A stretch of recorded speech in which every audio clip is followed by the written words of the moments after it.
Hello friends, in this video we can learn about storage classes in C language. So this is very important concept. So let's start. So what is storage class? Storage class describes the variable feature. So here feature is nothing but what is the variable scope and what is the lifetime and what is the default value and where the variable is stored. So in C language, how many storage classes we have? So we have four storage classes.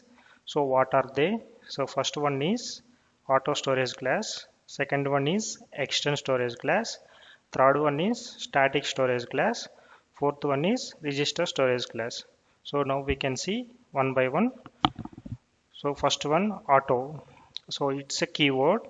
So by default in C language, all local variables within the function represents as a auto storage class. But normally in C language, we won't specify auto keyword in front of the local variable, but it will act as a auto variable. So here the scope of the auto variable is within the block or within the function. And the lifetime is end of the block where it will store in the stack, and the default value is garbage value. So now we can see small example friends. So here you can see, so in this function, this int a is the local variable.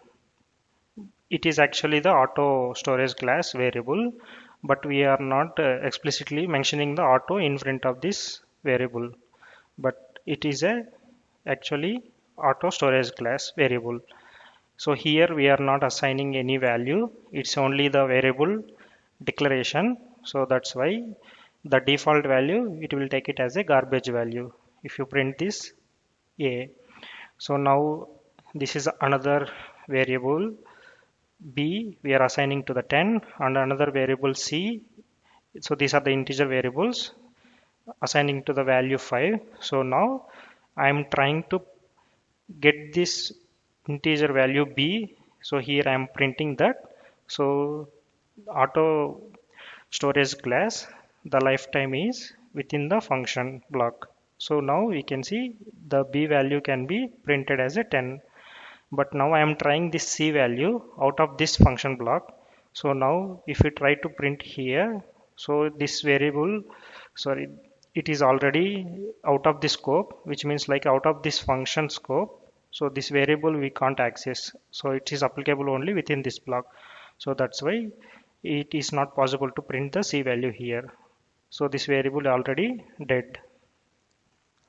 So next one is extend storage class. So extend storage class nothing but it's a global variable.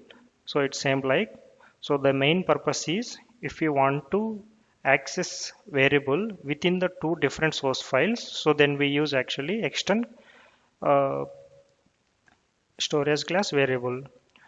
So if global variable is there, so then in front of that global variable, if you just put the extend keyword, so it will act as an extend storage class variable.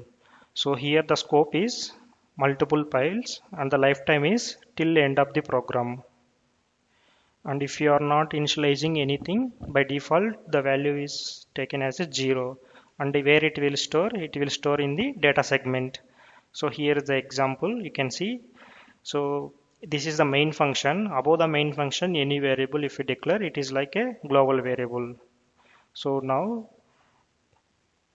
in the other file, so same the variable global variable in front of that, if I add this extend keyword, so it will act as a external global variable. So this is the extend storage class.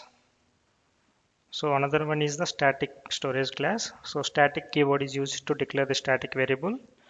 So this main advantage is even if the static variable is out of scope, then it has a property to prevent the last value.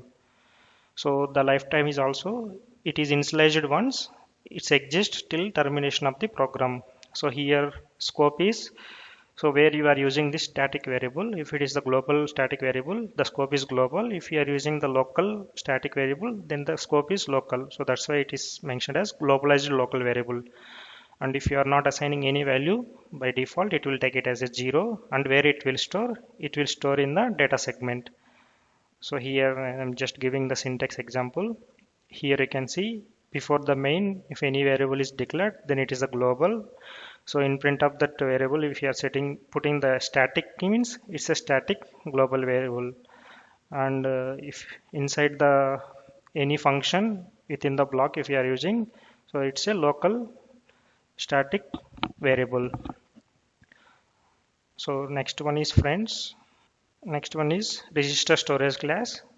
So it has same functionality as a auto storage class, but the difference is auto storage class will store in the stack segment, but this registers will store in the CPU register. So why it will store in the CPU registers means, because most frequently accessed variables, if you use in the code, so that variables that can be accessed much faster than the other variables. So that's why they prefer to use this register storage class register variable. So suppose if, because we have very limited registers available in the CPU, suppose if we are using more register variables, so then we won't get that registers available. So in that case, so this it will store in the normal memory locations only. So the scope of this register storage class is same like auto within the block, and it will store in the CPU registers, and by default if you are not assigning any value to the register variable, so that it will take it as a garbage value. So lifetime is end of the block.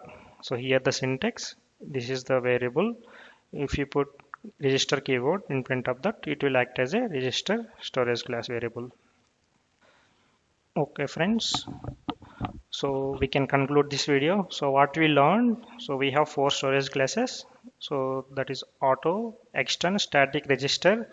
So here auto and register are related to one category, but it will store in the different memory. One is in the stack and another one is register it in the CPU. And extern and static are related, same related, but the extern is used for accessing the variable in the different files, but static is used in the same file, but where they are using where they are declaring the variable, if it is the global or if it is in the local. So based on that declaration, it will act as a global static variable or local static variable, and it has a property of preventing the last value even if it is out of the scope.